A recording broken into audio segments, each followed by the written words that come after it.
for dominance in the final frontier has taken a dramatic turn as tensions between Russia and the United States is spilling over into the realm of space. Our next report explains how a Russian spacecraft tailing an American spy satellite in low Earth orbit has ignited concerns over the militarization of space and a new space race.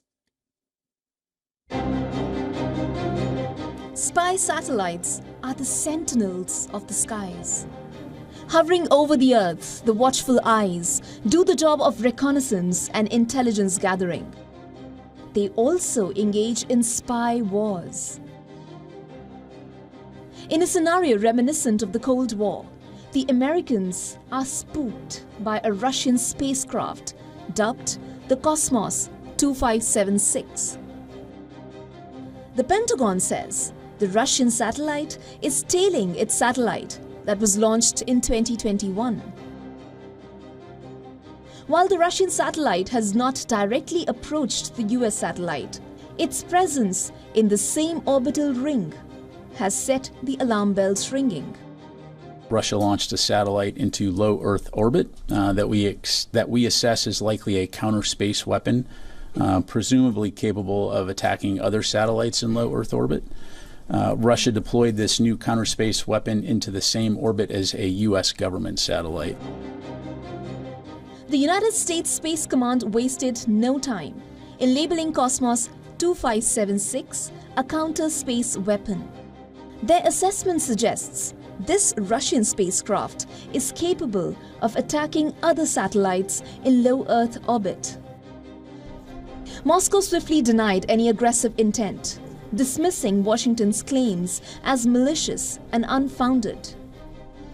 Russia asserts that the Cosmos 2576 is purely for inspection.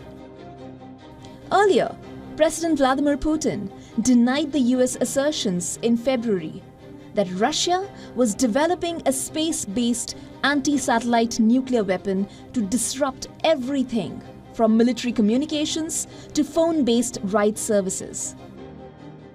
The legacy of the Cold War echoes in the silent void above, where technology, ideology, and national security intersect.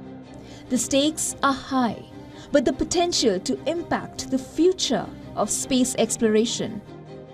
Will cooperation pave the way for peaceful exploration, or will mistrust and suspicion lead to an arms race in space as well?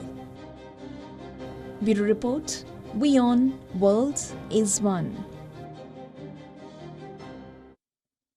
For more on this, Glenn Carl, who is the former national intelligence officer from the CIA and a national security and foreign policy expert, is joining us live from Boston, Massachusetts.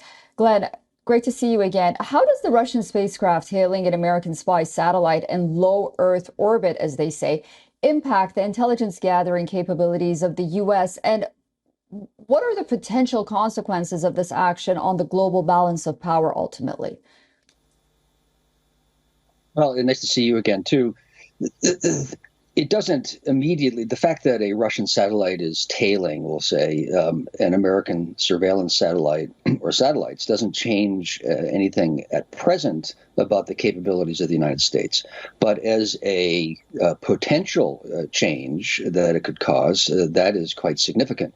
It seems that the deployed Russian satellite may be a nuclear weapon, actually, whose blast could not just destroy one satellite, but conceivably hundreds or thousands based on the spread of the radiation and the blast force.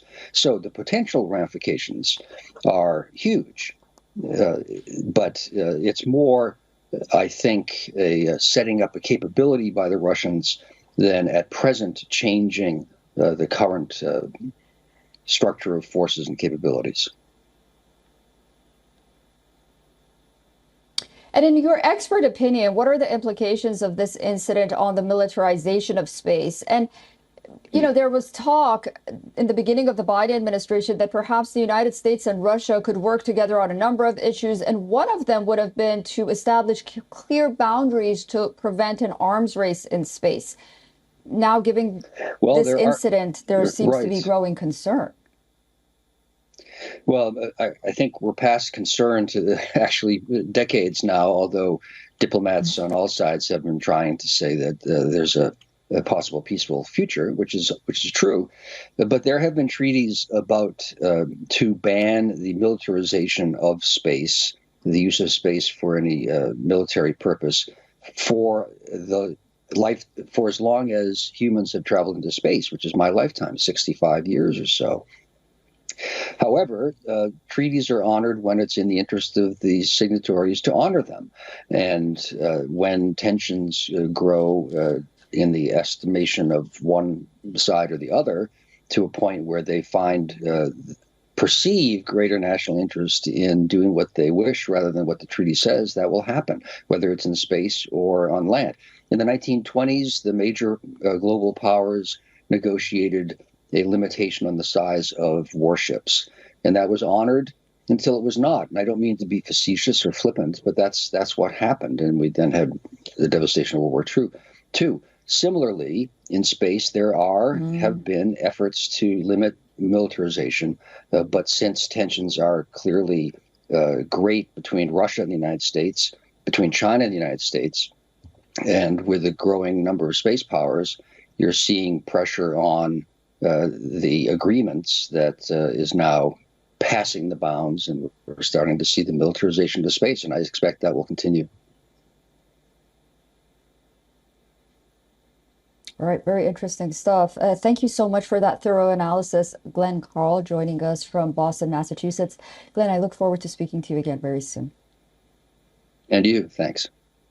For all the latest news, download the WION app and subscribe to our YouTube channel.